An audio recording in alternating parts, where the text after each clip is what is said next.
What's going on, YouTube? Welcome back to the channel. Firstly, thanks everybody for tuning in. Today's gonna be kind of a shorter video. I'm doing just a quick attempt, I guess you could say, a quick attempt on a windshield tint install. So there's a company out there.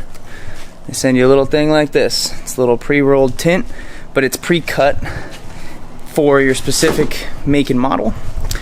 The tint effect for my 05 F-350, and the only thing that I have to do on my end obviously is install it, but shrink the film. It doesn't come pre-shrinked, but it comes pre-cut. So basically what I've done so far is cleaned the outside glass so that I can lay the tint on there and use my heat gun to pretty much shrink the film to the crevice that it is. And then I went ahead inside and I took off the rear view mirror and then also my monitor, and I have cleaned the whole dash. It comes with a kit. You have to buy it extra, but it comes with a squeegee, tint solution, a scrub pad, and a razor blade. So I've gotten it looking pretty dang good so far. I mean, super clear. I'm gonna do one more pass with the scrub pad just to make sure I have everything off, and then I'm gonna lay the tint out on the windshield, and I'm gonna use a heat gun to lay all the fingers out on the edges and get it conformed to the glass, so that when I go ahead and spray the inside and lay it in there and start squeegeeing it out, that there's no wrinkles or anything like that.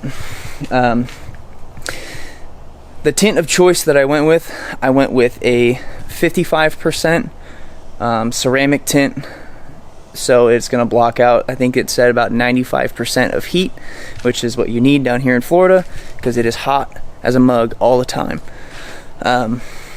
So I got the inside done for the most part, and so now I'm going to move on to shrinking the film. I'm going to grab my tripod, set it up, and I'll show you what I'm doing here.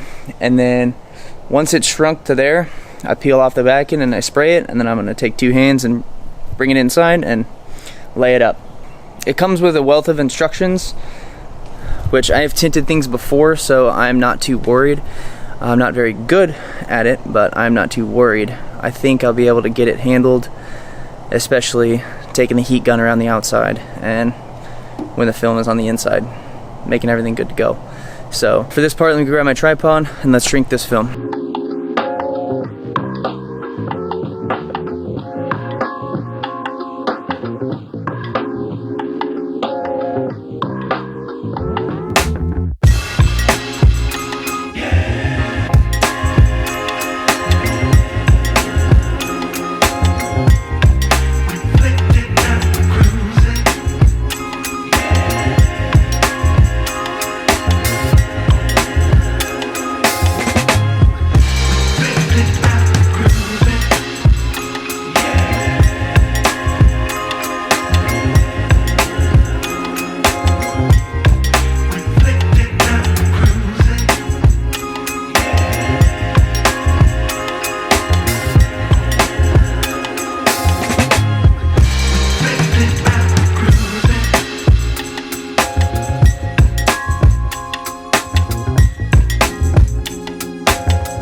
Alright, so as you can see, truck is now tinted.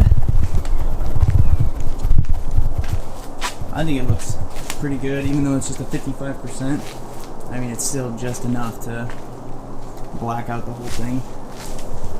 And I didn't want to do 5% because I drive it at 3, 8 o'clock in the morning. But take a look inside. It is darker. From not as dark as the side windows, because I think the side windows are 15 or 20%. I didn't tint them, so I don't know. If there's one recommendation I have, get a buddy. Like I said, if there's one recommendation that I have, it is get a friend to help you. It's not hard. Take your time pre-shrinking the film, and then you won't have those little fingers at the end that I had to deal with.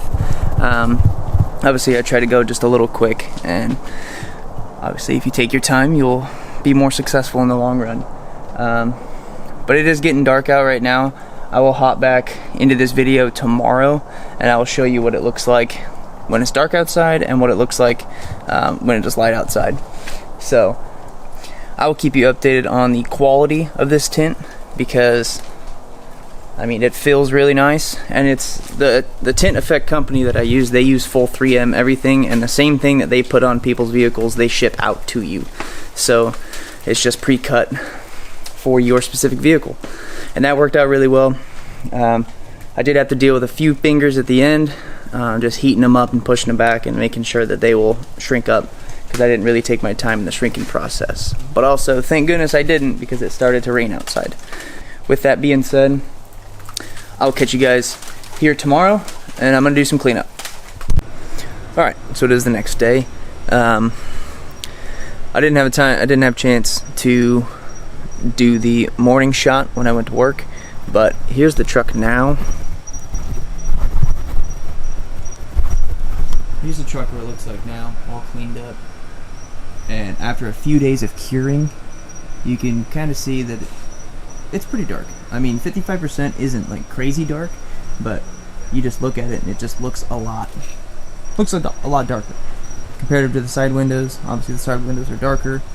It gives that mirror finish on the front side to where obviously you can see that it is tinted, but not as much as a 5% or whatever. But it just gives the truck a lot better look.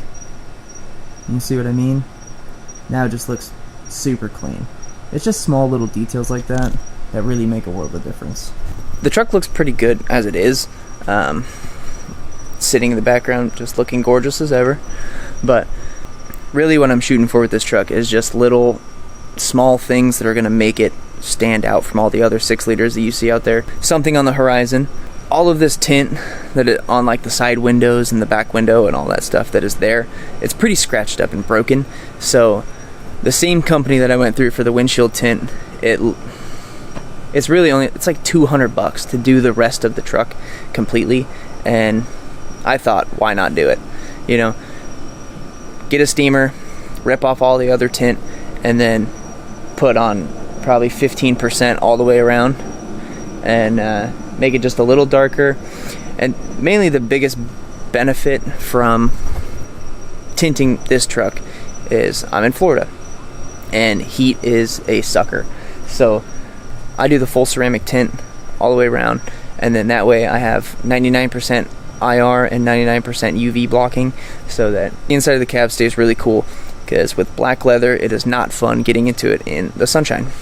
But let me show you what the inside of the truck looks like, and I'll show you my mistakes, because a lot of YouTubers don't show you mistakes, and I make mistakes. I'm a human.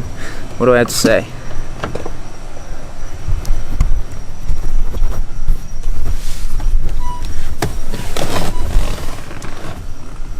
So this is what the inside of the truck looks like right now. It is getting a little dark out, so it is a little darker, but I have the lights on. So I don't know if you can see right there. I don't know if it'll show up on camera. Yeah, right there. That is a crease from not taking my time squeegeeing it out. Thankfully, my line of sight is right here, so I only like see it out of my peripherals right there. And then the other one is one of those fingers I was talking about. It is right here. Let's see if we can focus on my finger. It is right there. That's one of the only other defects in this, minus that little guy right there. But this one is a big one, and it just won't stay back. It just keeps coming up, and every time that I press it in, it just keeps coming up. And obviously it's creased now. It is creased now here because I didn't take my time shrinking it, but everywhere else looks really good. It all looks really good and tinted. So obviously I'm not a professional tinter. This is my first time ever tinting a windshield, and it turned out really well for the circumstances. If there's lessons learned, biggest lesson is probably take your time cleaning and take your time shrinking the film. If you don't take your time shrinking the film, you're gonna have crazy fingers, kind of like I have that really gnarly finger sitting there. But take your time shrinking the film on the outside of the windshield to make sure it'll conform when it's inside, so you don't have to burn your plastics or anything like that when using a heat gun. One of the other lessons learned is clean it really, really well, because there was a bubble in this tint from a little dirt speck that was underneath it. The biggest thing you can do for tinting is clean, clean, clean. That's really the majority of it. So take your time cleaning and take your time pre-shrinking, and everything else will go very well. And as I said just a few seconds ago, it's a lot easier with a buddy, but as I showed you on this video, I mean, you don't have to have a buddy to do it. Obviously I just moved down to Florida, so I don't really have any friends to come help me. It is a little off-centered from where it should be, but that was just me moving quick and not noticing at the time. So really just take your time, focus. As long as you have enough tinting solution underneath, which is basically just baby shampoo and water. If you have enough tinting solution underneath, it's not going to dry out until you squeegee it out. So take your time, be smooth with it, be slow, and make sure you do it perfect. That's really it with this whole process. On the horizon, what to look for, I'm going to be doing some maintenance to the truck. Here in the next video, we'll probably be doing a couple things with the oiling system. We're going to be having to change the oil, and I did run into an issue with the truck not too long ago. It was a one-time thing, but I'm going to do some preventative things to try and fix it down the long run so it doesn't happen again. But with that being said, thanks everybody for sticking around.